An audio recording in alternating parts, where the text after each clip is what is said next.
Well, almost everybody on the left supports banning so-called assault weapons these days, so some are going even further. Well, CNN's Chris Cuomo says it is not happening. More and more of them really are calling for a total repeal of the Second Amendment. Don't worry, that's not a gun ban, they say. It would just make it possible for us to ban guns later if we needed to. Jumaane Williams is a New York City councilman. He's running for lieutenant governor of the state of New York. He's a frequent guest on the show, and we're happy he is. Mr. Williams, thanks for coming on. Thanks for having me on again. So I've been trying, one of the reasons I'm so glad you're here is because I know that you're an honest man. I'm trying to get to the core of what this means. I keep hearing people on television tell me that we need an assault weapons ban, and that if I complain about it, I don't like children or something, I'm bad. Oh, fine, that's fine, but just tell me what you're calling for. So there are tens of millions of semi-automatic rifles in circulation. They're already in people's homes. Would those be included in the ban? Would people have to turn their guns in or not? Well, this is not about turning guns in. Most importantly, this is not about finding one thing that's going to solve the problem. I do believe it is a complex problem, so we need a complex solution, both on dealing with the supply and access to guns and the demand issues that most people like to speak about. What is the cause of violence? We need solutions to both of those. And when I think of assault weapon bans, I think of semi-automatic weapons that have high-capacity ammunitions that are made for rapid fire and possibly combat use. Okay, right. You basically said what everyone is saying, but I just want to drill down on the specifics of one piece of it, and I'm not suggesting this is your whole response to violence, but it's part of it, this assault weapons ban. What does that mean? So you've got tens of millions of semi-automatic weapons that are already in circulation. People already have them. So you could stop all sales tomorrow, but you still have tens of millions of these guns. What do you do with those? Do you not do anything about them, or do you do something about them? But what I like to do is, it's easy to go to the point that would cause the most consternation to folks. And so what I've said is this is not about getting the guns from the people who are in their homes currently at this moment in time.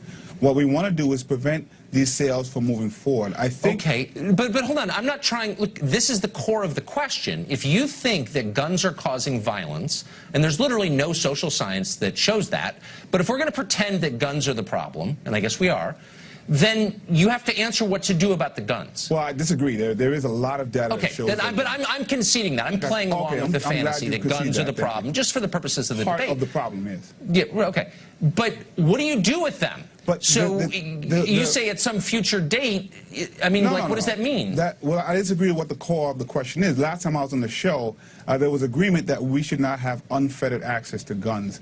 The next logical question is there too much access to guns? And if the answer is yes, then we collectively should speak about what to do with it. What often happens when we come here is we drill down on one thing as if one thing will either cause or perpetuate it to go. But I'm not sure. I mean, we've already had an assault weapons ban that didn't work, so we know it's not going to work. Well, that's not true. That's not true at all. The data, it actually is a factual matter. It's true, but in the fantasy land of the gun control. From 2004, there were about 89 deaths from massacres. After they expired, from the next 10 years, not including the Parkland or Vegas, there were about 300 incidents from massacres. But the murder rate didn't move. The rate of people killed by firearms of all kinds did not change at all. That's not my opinion. It's a fact. I was there. I covered it, actually. But the data I just said is also true. The amount of people who were killed by assault. The bottom line is how many people die, and it didn't save any lives. And I'm also... Sure, but hold on. I want to know what it means. So you've got hundreds of millions of high-capacity magazines. Clips that hold bullets. I already answered that question. You want to continue to drill down? I haven't. I want specifics because I'm an American citizen and adult. What I said to you was trying to prevent future sales of these weapons. What you want to do is pinpoint. But I've already said I'm not focused on that. I'm focused on... What do you mean not focused?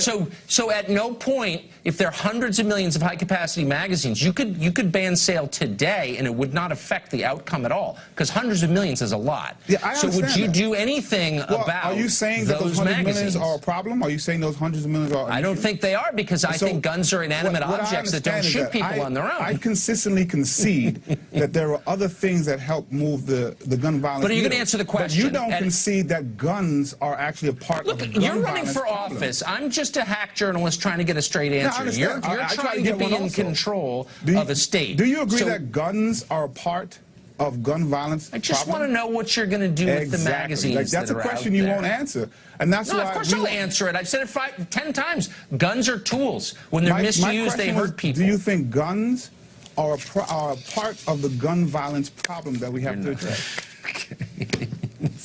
I'm not getting anywhere, but I'm trying. Good luck. I answered the question. I hope you answer mine one day. Okay. Have Good a to see great you, Councilman. Thanks.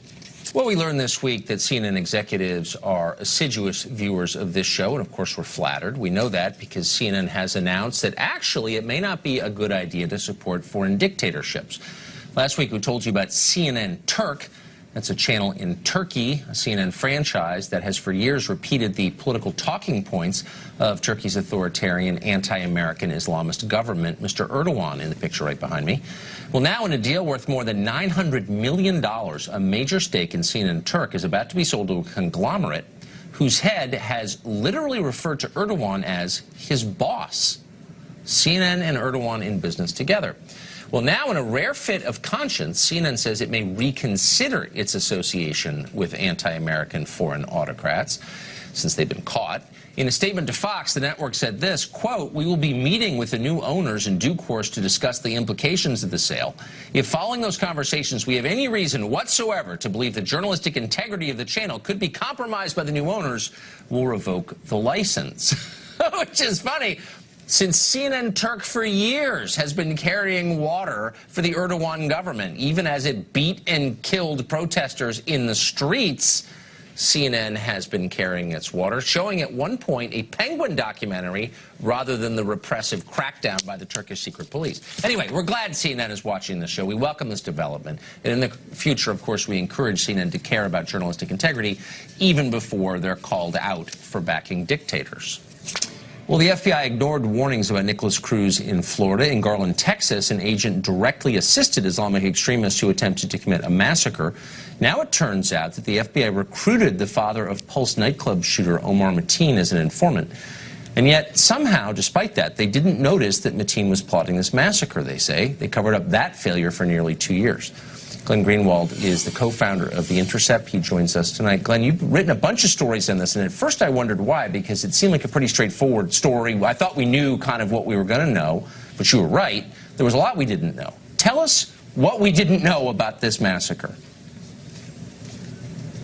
The primary narrative that the media circulated pretty much until this minute is totally false, namely that Omar Mateen went into Pulse with the intention to target gay people.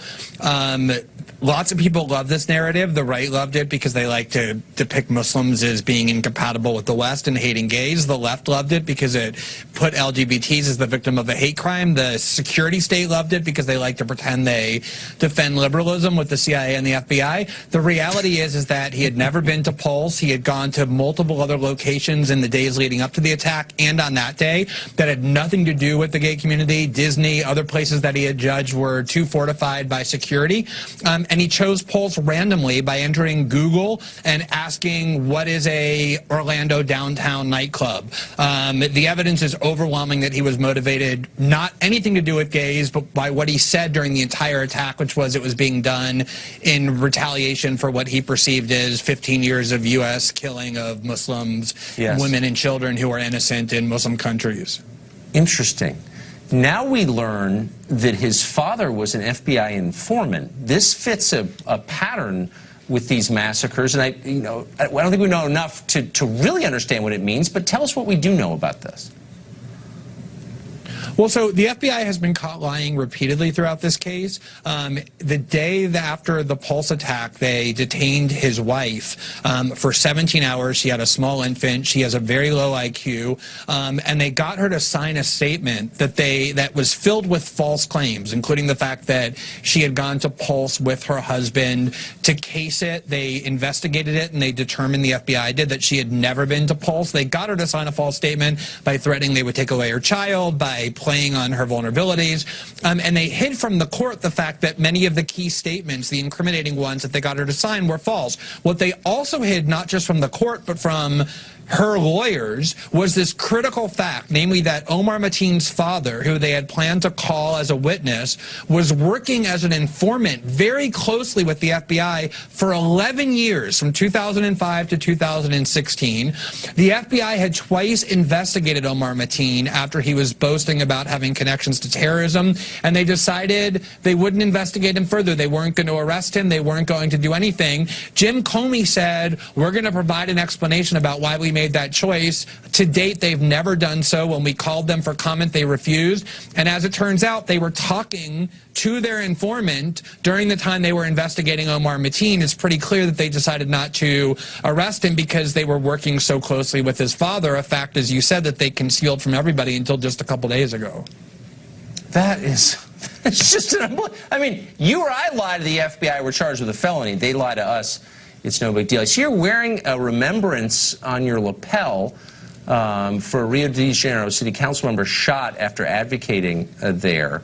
That's a really interesting story. We're out of time, but we're going to tweet out a link to that story. You've written about it a lot on The Intercept, and I think it's worth our viewers hearing about. Thanks a lot for joining us tonight, Glenn. Thank you, Tucker.